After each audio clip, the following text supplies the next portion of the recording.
سيناء هي دي القضيه اللي احنا بنناقشها النهارده. تمام. لو نجحنا ان احنا نخلي المصريين يعيشوا في سيناء ويتكاثروا في سيناء ويبنوا في سيناء ويزرعوا في سيناء ويصنعوا في سيناء، هو ده الكلام العملي بعيد بقى عن اللجنه الوزاريه. انا اتشائمت بصراحه اول ما قالوا لجنه وزاريه. اقول لك بصراحه انا كرئيس حزب السلام الديمقراطي، بعض القبائل، بعد اذن حضرتك يا استاذ حسن، بعض القبائل طلبت بوجود محافظه في وسط سيناء باعتبار انه سيناء متراميه الاطراف، وبالتالي فهي في حاجه الى وجود محافظه ثالثه شمال وجنوب ووسط سيناء.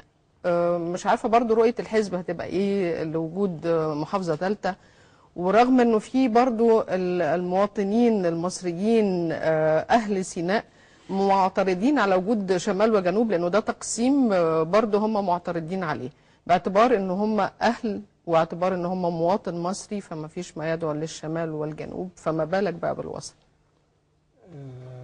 في البداية أحب أشكر التلفزيون المصري على دعوته للأحزاب وإرساء الديمقراطية بالنسبة للأحزاب اللي موجودة حاليا، وفي ظل الكثرة للأحزاب اللي وجدت على الساحة ومساندته ليها.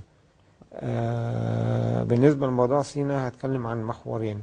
في المحور الأول اللي هو الأمني، وده اللي هتقوم بيه القوات المسلحة، لأن في اتفاقية في كامب ديفيد بتحد شروط معينة ومناطق، وقسمها سيناء إلى مناطق معينة ألف وب وج. دي معاهدة يعني دي معاهدة نعم. السنة، فدي اللي هو نعم. بالنسبة لتأمين سيناء تأمين كامل. نعم. عسكريا. بالنسبة للقوى البشرية اللي موجودة في سيناء، دي بقى اللي احنا بنسعى فيها. عايزين ننسى الفترة الماضية كلها بكل سلبياتها بكل كده، وعايزين نبص للمستقبل اللي قدام، نعمر سيناء بالقوى البشرية اللي موجودة. فسيناء فيها عدة محاور اللي هي السياحة والزراعة، الاثنين